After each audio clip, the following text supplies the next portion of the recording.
વિદ્યાર્થી મિત્રો, પહેલી એ જાણવા આતુર છે કે પદાર્થ પર લાગુ પાડેલું બળ માત્ર પદાર્થની ઝડપમાં ફેરફાર કરે છે. ચાલો આપણે જોઈએ, એટલે કે આપણે વિગતવાર જોઈએ કે પદાર્થ પર લાગુ પડેલું બળ માત્ર પદાર્થની ઝડપમાં ફેરફાર કરે છે. એટલે કોઈપણ જાતનું બળ પદાર્થ પર વધારે કે ઝડપથી લાગેલું હોય તો તે પદાર્થની ગતિમાં ફેરફાર કરે છે. તે આપણે જોઈએ પ્રવૃત્તિ 11.4 પરથી.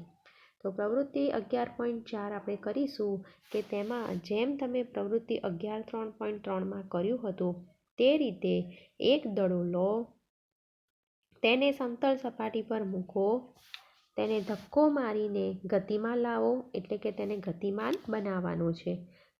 આકૃતિ 11.8 એની જેમ જે આપણે જોઈએ. હવે ફૂટપટ્ટી લઈ તેના ગતિમાર્ગમાં આકૃતિ 11.8 બીમાં દર્શાવ્યા મુજબ મૂકો. આમ કરવાથી તમે ગતિમાન દડા પર બળ લગાડો છો. શું દડો ફૂટપટ્ટીને અથડાયા પછી તે જ દિશામાં ગતિ ચાલુ રાખશે? તો સામાન્ય રીતે કોઈપણ પદાર્થ કે વસ્તુ સીધી ગતિમાં જતી હોય અને ત્યારે જો તેને વચ્ચે કોઈ વસ્તુ લાવી દઈએ તો તરત તેની ગતિમાં પણ ફેરફાર થાય છે અને તેની દિશામાં પણ ફેરફાર થાય છે જ. શું દડો ફૂટપટ્ટીને અથડાયા પછી તે જ દિશામાં તે ગતિ ચાલુ રાખી શકશે? ફૂટપટ્ટીને એકવાર અથડાવે એટલે તેની દિશા સામાન્ય રીતે તો બદલાઈ જ જાય. પ્રવૃત્તિનું પુનરાવર્તન કરો અને ગતિમાન દડાને અવરોધવા માટે ફૂટપટ્ટીને એવી રીતે મૂકો કે જેથી તે ગતિમાર્ગ સાથે જુદા જુદા ખૂણા બનાવે. દરેક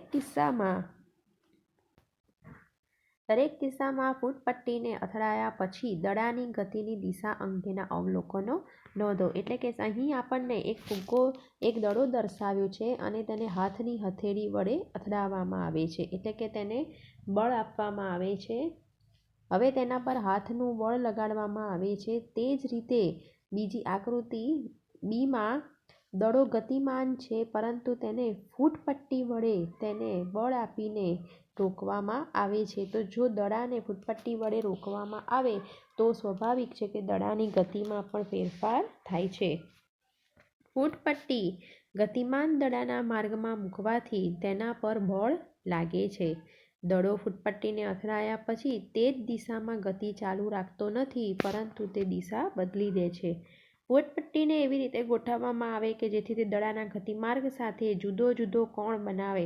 એટલે કે પહેલાં તેને કાટખૂણે બનાવવાનો, કાટખૂણે દડો જતો હોય એ રીતે ફૂટપટ્ટીને મૂકવામાં આવે. ત્યારબાદ રેખાકોણ બનતો હોય તે રીતે તેને રાખવામાં આવે તો દડો ત્યાંથી પણ પાછો આવે.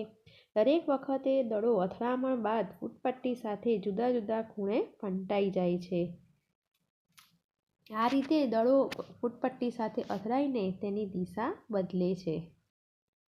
કોઈ સમતલ સપાટી પર એ દડાને ધક્કો મારીને ગતિમાં લાવવો તેમજ દડાના ગતિપથમાં મૂકેલી ફૂટપટ્ટી સાથે અથડાયા પછી દડાના ગતિની દિશા. પહેલી આકૃતિમાં આપણને દડાને હાથ સાથે અથડાવે છે એટલે કે જોરથી હાથનું બળ લાગશે તેથી દડો ગતિમાં આવશે. બીજી આકૃતિમાં દડો ગતિમાં જ જાય છે પરંતુ તેની વચ્ચે ફૂટપટ્ટી લાવવામાં આવે છે તેથી તેની દિશા બદલાઈ જશે અને ગતિ પણ બદલાઈ જશે. કોઈપણ વસ્તુ કે પદાર્થના વચમાં જો અન્ય કોઈ વસ્તુ આવી જાય તો તરત જ તેની દિશા અને ગતિ બદલાઈ જાય છે. ચાલો આપણે થોડા વધુ ઉદાહરણો જોઈએ. વોલીબોલની રમતમાં ખેલાડીઓ અવારનવાર ગતિમાન દડાને તેમના સાથી ખેલાડીઓ તરફ ધક્કો મારીને મોકલતા હોય છે. ક્યારેક દડો ધક્કો મારીને કે ફટકો મારીને કોર્ટની બીજી બાજુ મોકલવામાં આવે છે. ક્રિકેટમાં બેટ્સમેન બેટ વડે ફટકારીને દડા પર બળ લગાડે છે. શું આ કિસ્સાઓમાં દડાની ગતિની દિશામાં કોઈ ફેરફાર થાય છે? હા, તો ફેરફાર થાય છે. કોઈપણ વ્યક્તિ તેને પગથી કે બેટથી જો દડાને ફટકારે તો તરત જ દડાની ગતિ અને દિશા બંને જ બદલાઈ જાય છે. જો તેને ઝડપથી બળ લગાડવામાં આવે તો તે દડો વધુ ગતિમાન બનશે અને તેને ધીમેથી બળ લગાડવામાં આવે તો દડો ધીમો બનશે. આ બધા ઉદાહરણોમાં ગતિમાન દડા ઉપર બળ લગાડવાથી ઝડપ અને ગતિની દિશા બદલાય છે. બોલર તરફથી બેટ્સમેન તરફ આવતો દડો એકદમ સીધો જ હોય છે પરંતુ જો તેની દિશામાં બેટથી બેટથી ફટકારવામાં આવે તો તેની દિશા બદલાઈ જાય છે અને ઝડપ પણ વધી જાય છે. આ પ્રકારના બીજા વધારે ઉદાહરણો પણ તમે આપી શકો છો કે કોઈ ધારો કે ઝાડ પરથી પડતું ફળ જો સીધી જ દિશામાં હોય છે, પરંતુ જો તેને વચ્ચે કોઈ ધારો કે કોઈ ગાડી કે કોઈ વ્હીકલ પડ્યું હોય તો વચ્ચે તેની સાથે અથડાવાથી તરત જ તે નીચે પડવાની જગ્યાએ બીજી જગ્યાએ પડશે અને તેની ઝડપમાં પણ ફેર પડી જશે. પદાર્થની ઝડપ કે દિશા કે બંને બદલાય ત્યારે પદાર્થની ગતિની અવસ્થા બદલાય છે તેમ કહેવાય. એટલે કે દિશા બદલાય તો ગતિની અવસ્થા બદલાય છે તેમ કહી શકાય. એટલે કે ઝડપ પણ વધારે ઓછી થઈ શકે છે. આમ પદાર્થ પર લાગતું બળ તે પદાર્થની ગતિની અવસ્થામાં ફેરફાર કરે છે. એટલે કે કોઈ પણ પદાર્થ પર આપણે ભાર લગાડીએ તો તરત જ તે પદાર્થની ગતિની અવસ્થામાં ફેરફાર થાય છે. વધુ બળ હોય તો ગતિ વધારે ફાસ્ટ હોય, ઓછું બળ હોય તો ગતિ ધીમી પડી જાય. ગતિની અવસ્થા સમજવા પદાર્થની ગતિની અવસ્થા તેની ઝડપ તેમજ ગતિની દિશા દ્વારા વર્ણવવામાં આવે છે. સ્થિર અવસ્થાને શૂન્ય ઝડપવાળી અવસ્થા ગણવામાં આવે છે. પદાર્થ સ્થિર હોય કે ગતિમાં હોય, બંને ગતિની અવસ્થા જ કહેવાય, ચાહે તે ઝડપી હોય કે ધીમો હોય. શું આનો મતલબ એવો થાય કે બળ હંમેશા પદાર્થની ગતિની અવસ્થામાં ફેરફાર કરશે? ચાલો આપણે તે પણ કેટલાક ઉદાહરણો દ્વારા સમજીએ. આપણો સામાન્ય અનુભવ છે કે ઘણી વખત બળને કારણે પદાર્થની ગતિની અવસ્થા બદલાતી નથી. ઉદાહરણ તરીકે, એક ભારે બોક્સ તમારી તાકાત હોય એટલું બળ લગાડવા છતાં પણ ન ખસે. આ જ રીતે જ્યારે તમે દિવાલને ધક્કો મારવાનો પ્રયત્ન કરો છો ત્યારે તેના પર બળની કોઈ અસર દેખાતી નથી. એટલે કે કોઈ અમુક વસ્તુ એવી છે કે જેના પર ગમે તેટલું બળ લગાવવા છતાં પણ તેની ગતિમાં કોઈ પણ ફેરફાર થતો નથી. જ્યારે સ્થિર અને સ્થાયી વસ્તુઓ પર જો બળ લગાડવામાં આવશે તો તેની ગતિની દિશા કે ઝડપમાં કોઈ જ ફેર જણાતો નથી.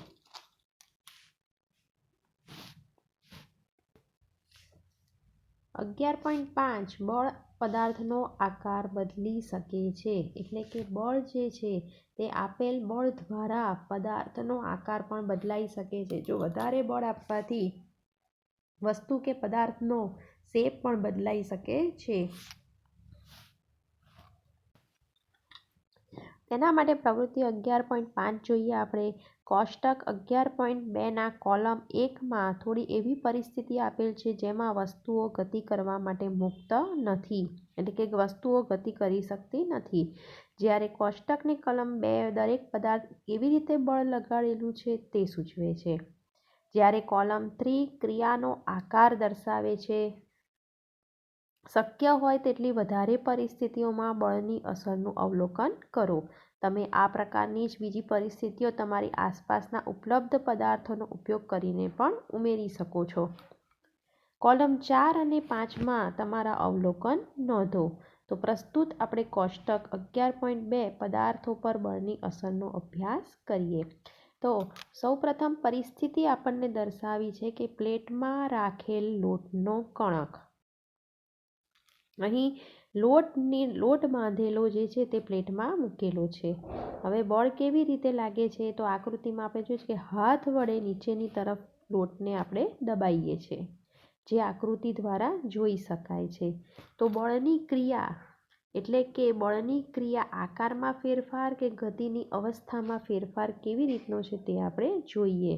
તો હાથ વડે લોટની કણકને દબાવવાથી ગતિની અવસ્થામાં એટલે કે લોટને આગળ જવામાં કે પાછળ જવામાં કોઈ જ ફેરફાર પડતો નથી. એટલે કે ના. જ્યારે આકારમાં ફેરફાર થાય છે તો વારંવાર લોટની કણક પર હાથ આપણે દબાવીશું તો તેના આકારમાં ફેરફાર થાય છે. કોઈક વાર લોટ ગોળ આકારનો થશે, કોઈ વાર ત્રિકોણ આકારનો થશે. એટલે આપણે જેમ આકાર બદલવો હશે તે રીતે લોટની કણકનો હાથ દબાવવાથી આકારમાં ફેરફાર થાય છે. તે જ રીતે બીજી પરિસ્થિતિ આપણે જોઈએ કે સાયકલની સીટમાં જડેલી સ્પ્રિંગ.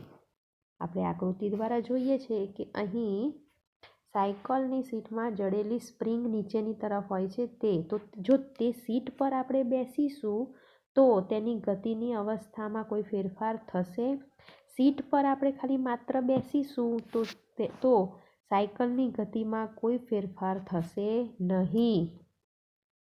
જ્યારે તેના આકારમાં ફેરફાર થશે તો હા, સીટ ઊંચી હશે, આપણે બેસીશું તો સહેજ સ્પ્રિંગ છે એટલે સીટ દબાશે એટલે આકારમાં ફેરફાર થશે. ત્યાર પછીની પરિસ્થિતિ આપણે જોઈએ કે દિવાલ પર જડેલી ખીટી કે ખિલ્લી દ્વારા લટકાવેલી રબર બેન્ડ. અહીં આપણને ખિલ્લી દર્શાવી છે અને તેના દ્વારા રબર બેન્ડ લટકાવી છે. તેના મુક્ત છેડા પર વજન લટકાવીને કે મુક્ત છેડાને ખેંચવાથી, અહીં વ્યક્તિ પોતે તેના મુક્ત છેડાને ખેંચે છે તો ખેંચવાથી તેની ગતિમાં ફેરફાર થશે? તો કે ના, તેને ખેંચવાથી રબરની ગતિમાં કોઈ જ ફેરફાર થશે નહીં. એટલે કે નહીં ઉપર ટીક મારીએ તો તે રબર બેન્ડને ખેંચવાથી એના આકારમાં ફેરફાર થશે? તો હા, તેનો આકાર જેટલી વખત આપણે ખેંચીશું એટલી વખત તમે ઉપર લઈ જશો તો રબરનો આકાર નાનો મોટો બદલાયા જ કરશે, સેમ ટુ સેમ આકાર આવશે જ નહીં. આપણે તેને રબરથી ખેંચીશું એટલે રબર મોટું થઈ જ જવાનું છે એટલે તેના આકારમાં ફેરફાર થશે. ત્યાર પછીની પરિસ્થિતિ છે કે બે ઈંટો વચ્ચે મૂકેલી પ્લાસ્ટિકની કે ધાતુની પટ્ટી. આ બંને ઈંટો છે અને તેની વચ્ચે પ્લાસ્ટિકની પટ્ટી કે ધાતુની પટ્ટી મૂકેલી છે તો ફૂટપટ્ટીના મધ્ય ભાગ પર વજન મૂકવાથી તેના પર આપણે વજન મૂક્યું તો તેના ગતિમાં ફેરફાર થશે? એટલે કે તેના હલનચલનમાં કોઈ ફેરફાર થશે? તો ના. તો ના પર આપણે ટીક કરીએ તો તેનો આકારમાં ફેરફાર થશે? હા, વજન મૂકવાથી તેના આકારમાં ફેરફાર 100% થઈ જશે એટલે આપણે થઈ જશે તેના પર ટીક મારી.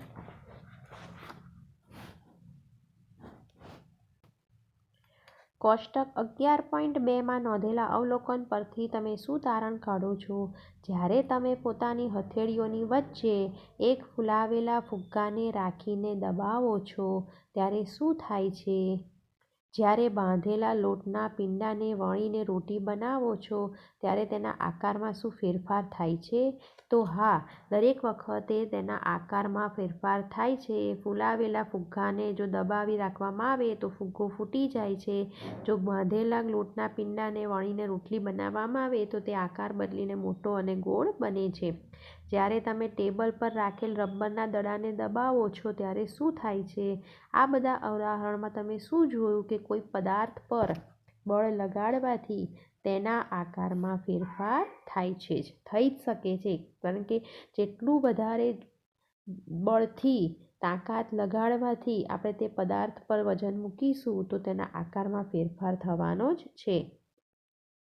ઉપરની બધી પ્રવૃત્તિઓ કરી લીધા પછી તમે સમજી ગયા હશો કે બળ. અહીં આપણને બળના લક્ષણો સમજાવ્યા છે કે કોઈ પદાર્થને સ્થિર સ્થિતિમાંથી ગતિમાં લાવી શકે છે. એટલે કે બળ દ્વારા કોઈ પણ પદાર્થ સ્થિર સ્થિતિમાંથી ગતિમાં આવી શકે છે.